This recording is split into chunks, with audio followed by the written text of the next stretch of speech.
పెద్ద చిక్కుచ్చు పడిందే. అక్కడికి నువ్వేదో పెద్ద గడ్డ బేరండం సంపాదించిన కవిలా అటు ఇటు పచార్లు చేయకు.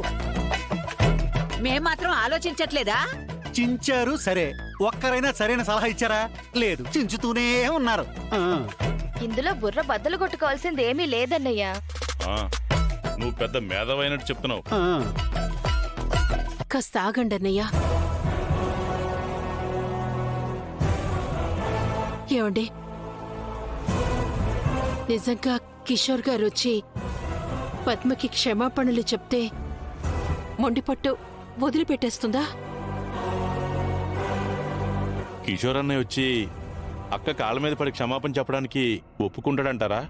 ఏం పర్లేదు బామర్ది, నేను ఎన్నిసార్లు మీ అక్క కాళ్ళు పట్టుకోలేదు.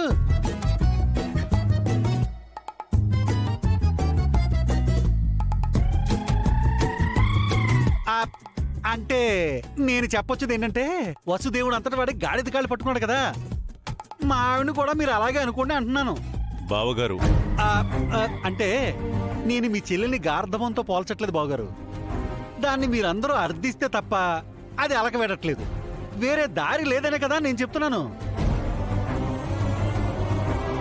కిషోర్ మామయ్య ఆద్యన్ అన్నందుకే కదా అమ్మ మీద చేసుకున్నారు. జరిగిన గొడవకు ఒక అర్థం ఉంది. కానీ మామయ్య వచ్చి అమ్మ కాళ్ళు పట్టుకోమండం ఎంతవరకు కరెక్ట్ చెప్పండి? ఒక 2 రోజులు తినకపోయినంత మాత్రాన నా కూతురు చచ్చిపోతుందని కాదురా. అత్తయ్య, అంత మాట అనకండి. మరి లేకపోతే ఏంటి జానకి? గ్రహణం విడిచినట్టు దాని పంతం విడుస్తుంది అంటే సంతోషించక ఏదో సమస్య వచ్చినట్టుగా ఆలోచిస్తారెందుకు? అమ్మా, ఇప్పుడేం కొంపలంటుకుపోతాయని కాదు. కిషోర్ అన్నకి ఏమని చెప్తాం?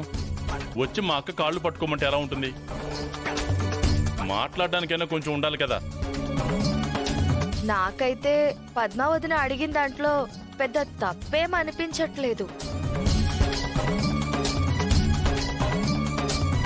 ఎందుకంటే రఘురాం బావగారి చెల్లెలనైన నా మీద ఆద్య వాళ్ళ నాన్న చేయి చేసుకుంటాడా అన్న అహం దెబ్బతిన్నప్పుడు అది కరిగిపోయి మళ్ళీ మామూలు మనిషి అవ్వాలంటే ఏమాత్రం పట్టు విడుపులు ఉండాలే. సారీ చెప్పొచ్చు, లేదంటే ఇంకోసారి ఇలా చేయనని మాట తీసుకోవచ్చు.